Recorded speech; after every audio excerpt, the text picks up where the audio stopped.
Meet Bob and Susie, the owners of Widgets Inc.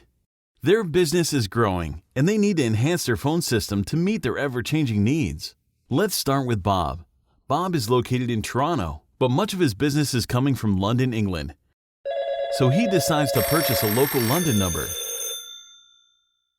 As you can see, Bob can just drag and drop a new phone number object onto the PBX WW panel and then configure it with the local number that he previously purchased. Next, Bob will add himself to the panel, since he wants all calls made to the London number to come directly to his mobile phone in Toronto.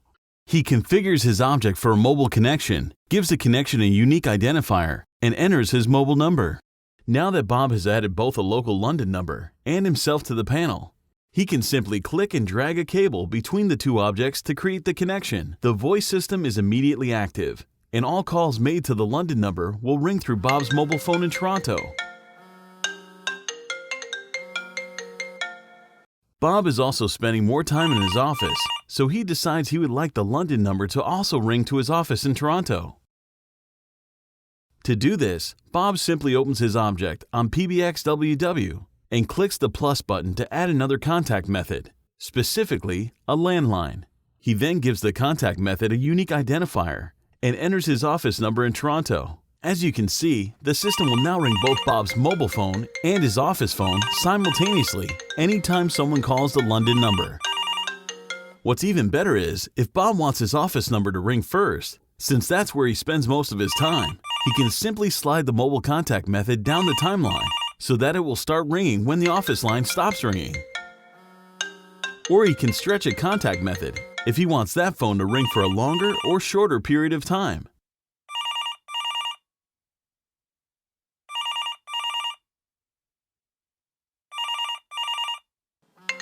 Bob then realizes he can't always answer his phone, so he decides to add voicemail by clicking and dragging a voicemail object onto the panel. He then configures his voicemail by selecting an email address to which the voicemail will be sent, and records his actual message. "Hi, this is Bob. Leave a message at the tone." Bob's message will then be uploaded, and the system will give him the chance to listen to the recording he made at any time, and even re-record it if necessary. "Hi, this is Bob. Please leave a message at the tone." He completes his setup by connecting a cable between his own object and his voicemail.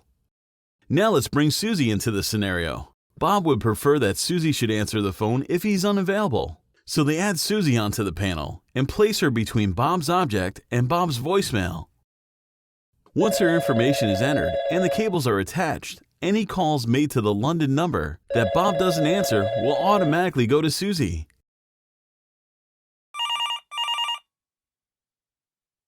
Hello? As business at Widgets Inc. continues to grow, Bob and Susie decide to add a voice menu so that callers can choose a person they want to speak with when they call in. To facilitate this, Bob adds a voice menu object to the panel between the London number and his own object. He then configures the object with a unique identifier and records a message that callers will hear. "Thank you for calling Widgets Inc. To speak with Bob, please press 101. To speak with Susie, press 102. Next, Bob drags cables from the London number to the voice menu, and from the voice menu to both his object and Susie's object. Bob notices that the system automatically assigned him to extension 1 and Susie to 2. But that's not what he recorded in the message. Therefore, Bob just clicks on the extension numbers and adjusts them to what they're supposed to be. As time goes by, Bob and Susie can use this click and drag method to quickly and easily make any changes to their voice system and add features to support the needs of their growing business. It is all so simple, thanks to PBXWW.